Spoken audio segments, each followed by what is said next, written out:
Causal loop diagrams represent systems in terms of their respective cause and effect relationships. The focus of the representation is on feedback loops. System dynamics posits that decision making can be understood from a study of these feedback loops. Causal loop diagramming, therefore, is an important tool to articulate systems structure.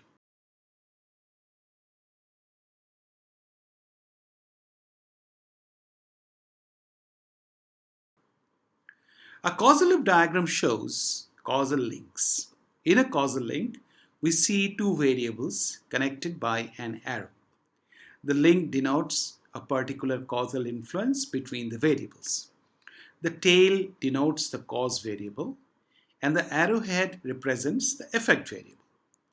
Each causal link is assigned a polarity to indicate direction of causation. A positive polarity indicates change in the same direction. That is, increase in causing variable causes increase in effect variable. Positive polarity also means that a decrease in causing variable causes decrease in effect variable. A negative polarity indicates that a change in cause variable causes opposite change in the effect variable.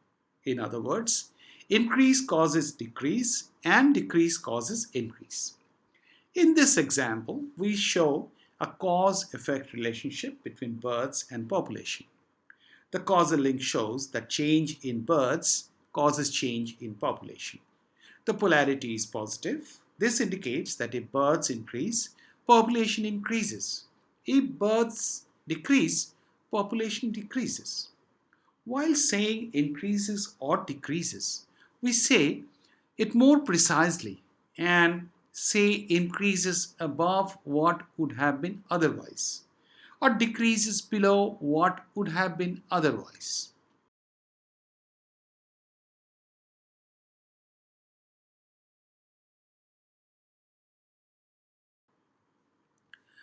This particular link shows the reverse causality between population and birds. It also has a positive polarity, and it says if population increases, birds increase and becomes more than what would have been otherwise.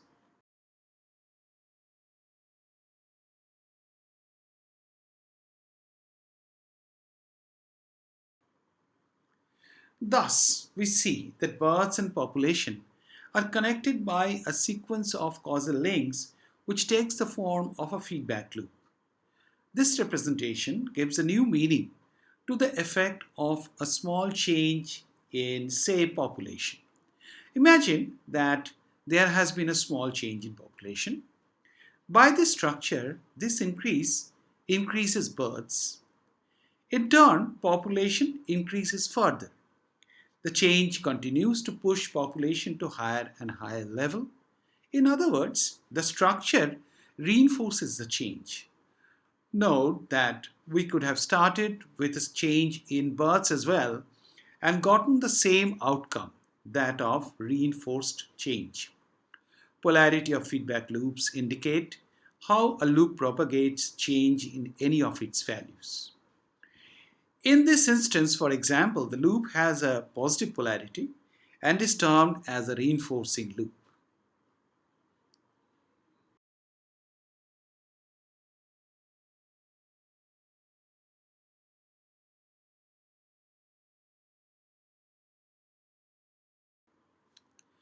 Let's take a look at another example. Here we see the causal effect relationship between population and deaths. The link polarities tell us that if deaths increase, population decreases to a level below what would have been otherwise. In turn, if population increases, deaths increase above what would have been otherwise. The feedback loop therefore attempts to negate or balance the change. The loop polarity is negative and the feedback loop is called a balancing loop. The indicator shows the polarity and direction.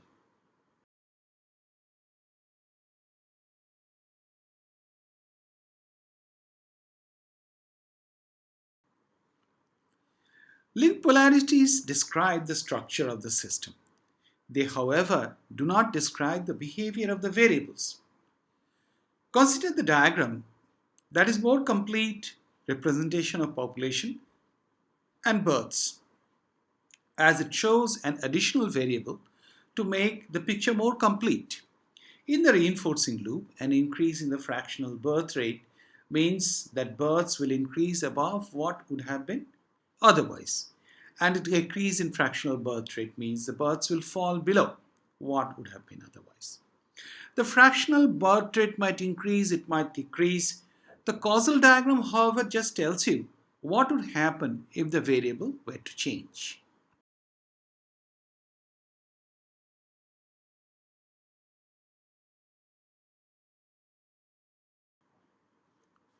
Typically, CLDs have multiple interconnected feedback loops. Reading a CLD, therefore, is done by using a phrase, all else remaining equal. Like all else remaining equal, if births increase, population would be more than what it would have been otherwise. There are two reasons for using this particular phrase. First, population changes as a consequence of simultaneous changes in births and deaths. And without knowing the impact of deaths, it would be wrong to say that the value of population would be more if births increase. But we would be perfectly right in saying that independent of the impact of deaths or all else remaining equal, births increases population to more than what it would have been otherwise.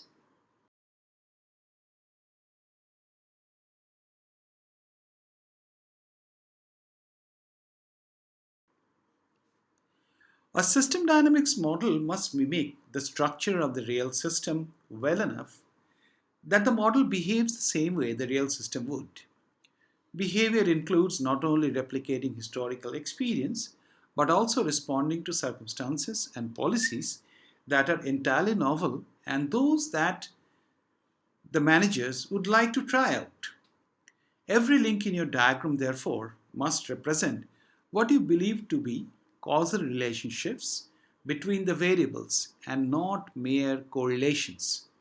For example, though sale of ice cream and murder rate rise in summer and fall in winter, there is really no causal relationship between the two.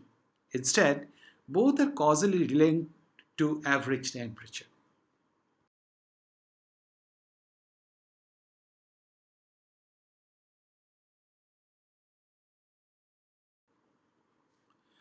When assessing the polarity of individual rings, assume all of the variables unchanging. For assessing the polarity of feedback loops, you can use one of the two methods.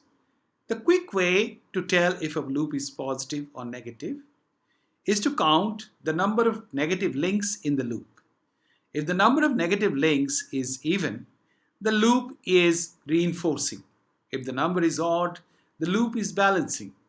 The rule works because reinforcing loops reinforce change, while balancing loops are self-correcting. They oppose disturbances. So if you have even number of negative links, all of them effectively cancel out each other and you get the same effect as that of a reinforcing loop.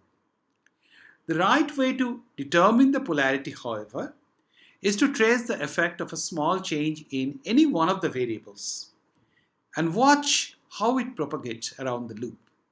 If the feedback effect reinforces the original change, it is a reinforcing loop.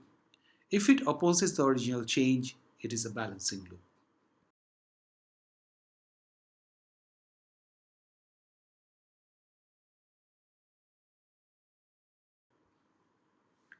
Ambiguous polarity to a link, meaning whether it is plus or minus, usually means presence of more than one causal pathway connecting cause and effect.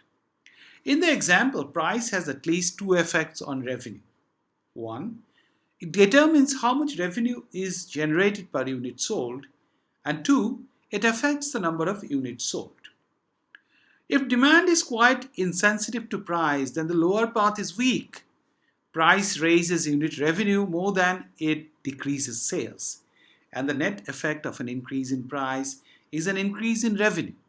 Conversely, if customers are quite sensitive, the lower path dominates.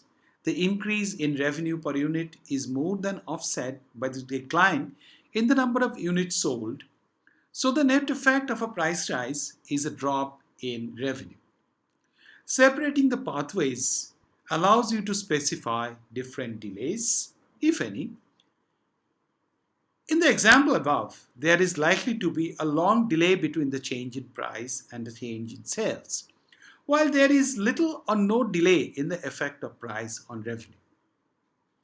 Separating links with apparently ambiguous polarity into the underlying multiple pathways is also a fruitful method to deepen your understanding of the causal structure, delays, and behavior of the system.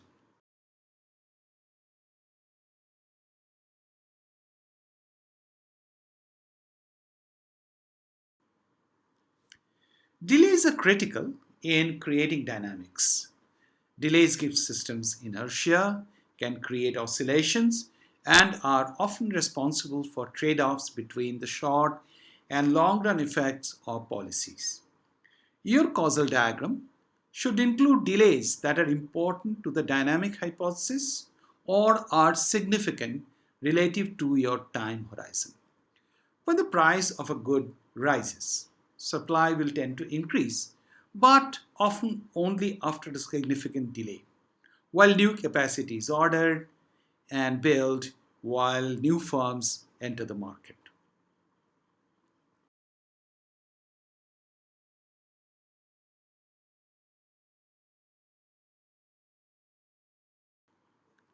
A causal diagram captures the structure of the system, not its behavior. Not what has actually happened, but what would happen if other variables changed in various ways. That's why showing cost rises affecting price rises in a diagram is not right. The correct diagram states if cost rise, then price rises because there is a positive polarity. But if costs fail, then price will fall also. So the cost and price relationship does not show in which way the movement is, but just gives the polarity of the link.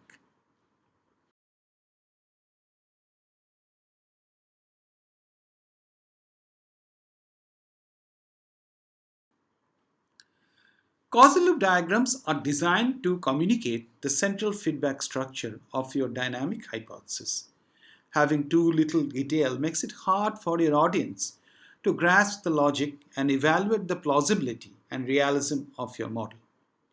You might believe that in your industry, market share gains lead to lower unit costs because higher volume moves your company down the learning curve faster. The top panel compresses this logic into a single causal link. If your audience found that the link is confusing, you should disaggregate the diagram to show the steps of your reasoning in more detail, as shown in the bottom panel. That is not to say that one should draw a very detailed model that shows all variables. Having too much detail makes it hard to see the overall feedback loop structure and how the different loops interact.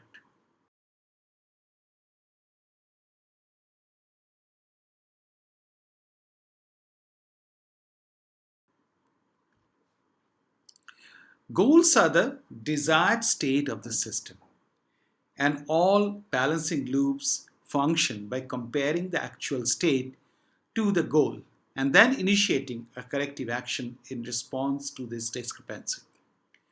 Making goals explicit encourages people to ask how the goals are formed. The goal in most systems are not given from outside but are themselves part of the feedback structure. Goals can vary over time and respond to pressures in the environment. In the example, the question might be what determines the desired goals of product quality? Is it the CEO's edict, or it is based on benchmarking studies of competitor quality, or is it decided by customer input? When the goal is explicit, these questions are more likely to be asked and hypotheses about the answers can be quickly incorporated in the model.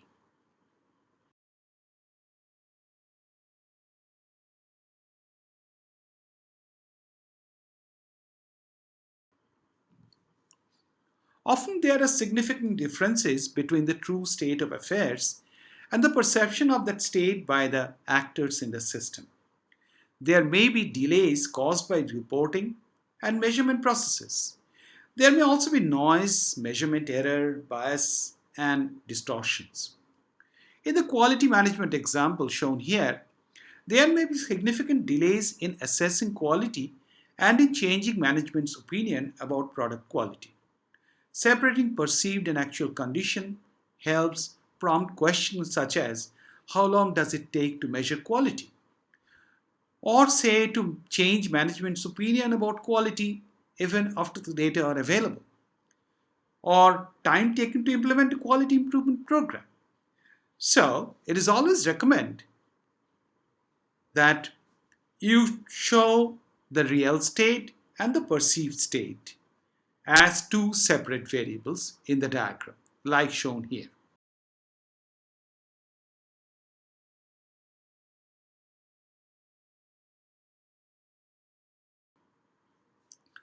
Let's now summarize the qualities of a well-drawn CLD. 1. It should show only genuine causal relationships and not correlated relationships. It must have labeled link and loop polarities. All polarities for causal links must be unambiguous. The links must show delays appropriately. Variable names should be nouns or noun phrases. The variable names preferably should express positive sense of direction. We always prefer profit to loss. Intermediate links should be made explicit to clarify a causal relationships, and it should show goals of negative loops explicitly. And it must distinguish between actual and perceived conditions.